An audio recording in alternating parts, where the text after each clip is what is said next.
Assalamualaikum warahmatullahi wabarakatuh.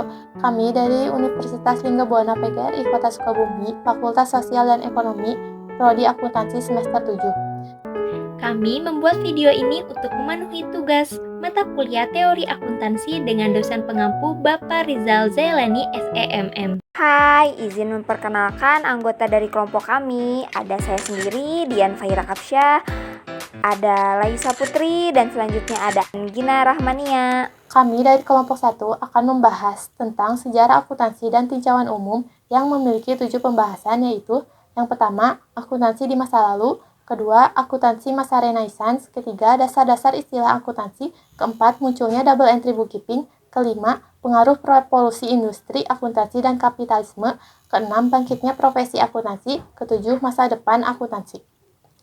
Baiklah, selanjutnya pemaparan materi pertama yang akan dibahas oleh Dian Fahira. Akuntansi di masa lalu. Pendapat ahli akuntansi telah ada sejak zaman pra-Masehi, namun tidak ada catatan yang dapat menunjukkan tanggal pastinya. Ada bukti empiris dari berbagai peradaban, seperti Aztec, Inca, bangsa Davida, Cina, Jepang, Sumeria, Mesir kuno, Yunani, Romawi, dan lainnya, menunjukkan adanya pencatatan transaksi. Periode perkembangan akuntansi mencakup Mesir, Babilonia, Yunani, Romawi, dan Arab. Periode akuntansi. Pada periode Mesir, gudang digunakan untuk menyimpan barang berharga dan ada pencatatan atas transaksi-transaksi. Periode Babilonia, catatan umum tentang penerimaan dan pengeluaran. Periode Yunani, pemerintahan Yunani membagi barang-barang yang diterima secara adil dan ada bukti akuntansi dalam sektor swasta. Ada pula pada periode Romawi memiliki sedikit catatan yang terselamatkan menunjukkan minat dalam organisasi dan administrasi. Dan terakhir pada periode Arab, dalam Islam, Al-Quran mencatat prinsip-prinsip etika dalam muamalat dan berniaga.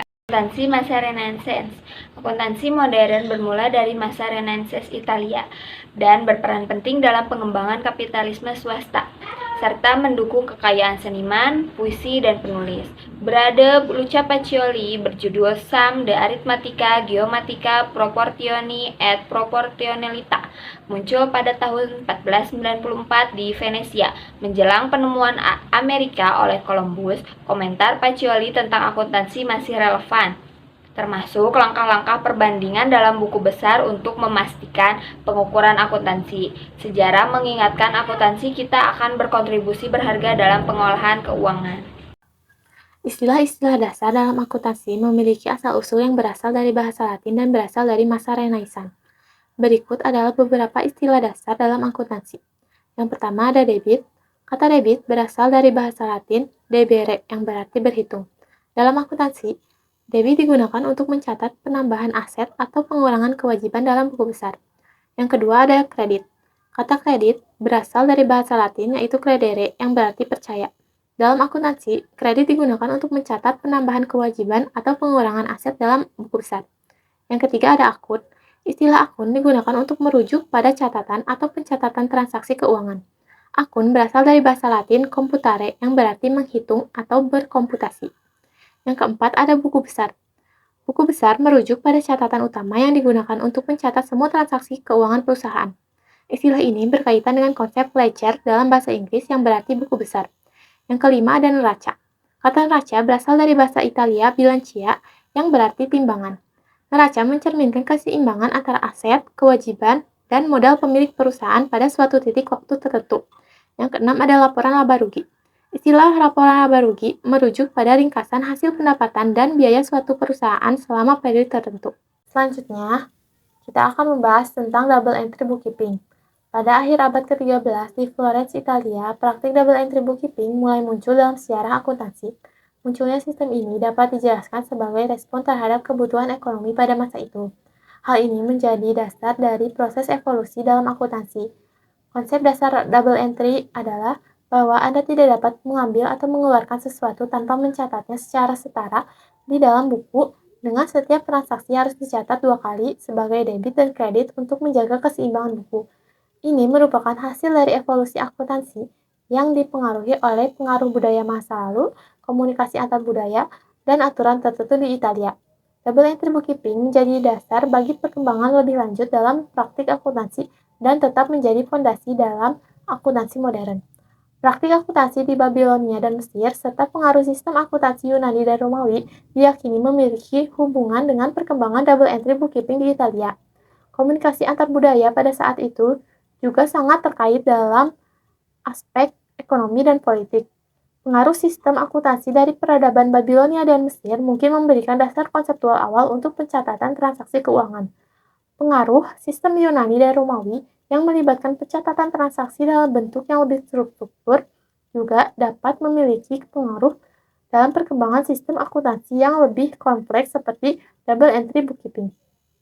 Komunikasi antar budaya yang terkait dengan aspek ekonomi dan politik adalah faktor penting karena perdagangan antar budaya dan hubungan politik antar wilayah menjadi motivasi untuk memiliki sistem akuntansi yang lebih efektif dan terperinci. Hal ini mendorong perkembangan dan penyebaran praktik akuntansi yang lebih canggih seperti double entry bookkeeping di berbagai tempat termasuk Italia. Beberapa ahli percaya bahwa variasi dalam cara buku-buku dijaga di berbagai bagian kota Italia adalah salah satu faktor yang mendorong munculnya double entry bookkeeping. Komunikasi informal antara pedagang dan bankir juga berperan dalam penyebaran pengetahuan tentang double entry bookkeeping. Selain itu, aturan tertentu di kota Italia, seperti konsep MOVE, juga berdampak positif pada perkembangan sistem double entry bookkeeping. Konsep ini berkaitan dengan aturan tertentu di kota Italia pada masa itu. MOVE adalah istilah yang merujuk pada 3 keutamaan kekuatan sosial, yaitu semangat kapitalis, peristiwa ekonomi dan politik, serta inovasi teknologi. Pengaruh revolusi industri, akuntansi, dan kapitalisme. Revolusi industri yang dimulai pada akhir abad ke-18 dan awal abad ke-19 membawa dampak besar terhadap perkembangan teknologi, struktur sosial ekonomi, dan budaya. Inovasi-inovasi seperti mesin uap, perkembangan peralatan mesin, dan ekspansi perdagangan berperan penting dalam mengubah pola hidup masyarakat pada waktu itu. Selanjutnya kita akan membahas tentang konteks revolusi industri. Yang pertama, perubahan teknologi. Revolusi industri dimulai dengan pengenalan mesin uap dan perkembangan peralatan mesin pada abad ke-18, terutama dalam produksi tekstil. Yang kedua, ada ekspansi perdagangan. Doktrin-doktrin dari Wealth of Nations oleh Adam Smith mendorong perdagangan yang lebih bebas, menciptakan faktor komersial antar negara seperti perjanjian antar Prancis dan Inggris Raya pada tahun 1786. Yang ketiga, ada perubahan sosioekonomi. Masyarakat mengalami pertumbuhan ekonomi yang signifikan, terutama di Amerika Serikat dan Inggris. Selanjutnya, dampak revolusi industri. Yang pertama, ekspansi industri. Abad ke-19 dan awal abad ke-20 menyaksikan pertumbuhan besar-besaran industri, mencakup pengembangan dan penyebaran teknologi mekanik. Yang kedua, perubahan pekerjaan. Revolusi industri mengubah pola kerja dalam adanya mesin produksi, memicu pertumbuhan manufaktur untuk memenuhi permintaan yang meningkat. Yang ketiga, ada kapitalisme. Dampak dari perdagangan yang berkembang adalah munculnya kapitalisme sebagai sistem ekonomi yang mendominasi, dengan bank-bank menjadi elemen kunci untuk membiayai kebutuhan modal yang semakin meningkat. Ada 2 faktor pendukung revolusi industri. 1. Ketersediaan pangan. Cuaca yang baik di Inggris menghasilkan panen yang baik, menurunkan harga makanan dan meningkatkan kesehatan masyarakat. Kedua, kesehatan masyarakat. Kesadaran akan kebersihan pribadi membantu menurunkan wabah penyakit, menyebabkan peningkatan populasi dan permintaan akan barang-barang. Perubahan dalam sektor keuangan yaitu perkembangan bank. Dengan meningkatnya kebutuhan modal, jumlah bank di London dan seluruh negeri meningkat secara signifikan pada abad ke-19. Pengaruh kapitalisme dan merkantilisme.